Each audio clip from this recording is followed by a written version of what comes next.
Introduction. In 2004, a top business school in England sent out a press release with the headline, "Entrepreneurs 5 times more likely to suffer from dyslexia."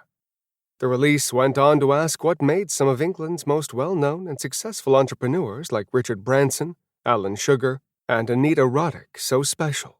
The answer, according to Julie Logan, who headed the research described in the press release, was that each of these highly successful entrepreneurs also suffered from dyslexia, a condition she and her colleagues found to predispose quite strongly to entrepreneurial success.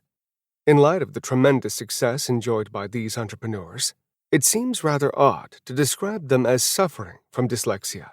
Yet, as almost anyone with dyslexia can tell you, being dyslexic truly can involve a great deal of suffering, like the shame of constantly failing at skills others master with ease, the ridicule of peers and classmates, or exclusion from classes, schools, or careers one would otherwise pursue.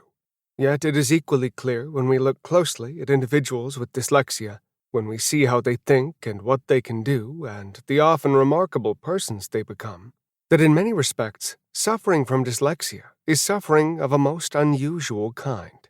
This book isn't about dyslexia.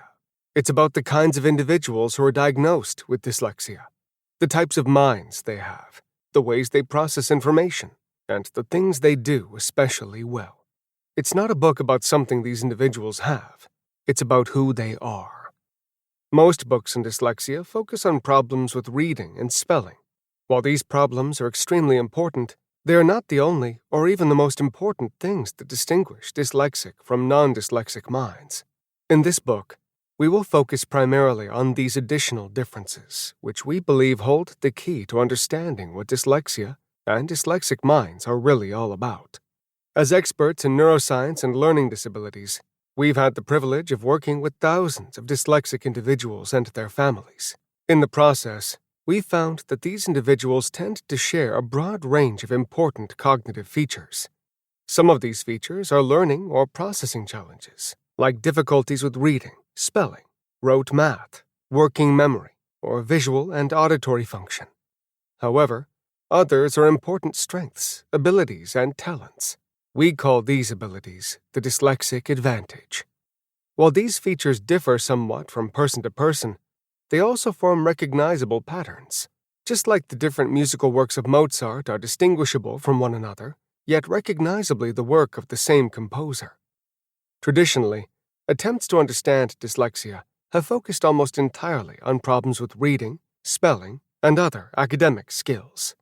As a result, little attention has been paid to the things individuals with dyslexia do especially well, particularly once they've become adults. In our opinion, this is a grave mistake. Trying to understand what dyslexia is all about while overlooking the talents that mature individuals with dyslexia characteristically display is like trying to understand caterpillars while ignoring the fact that they grow up to become butterflies. As we'll demonstrate in this book, the brains of dyslexic individuals aren't defective. They're simply different.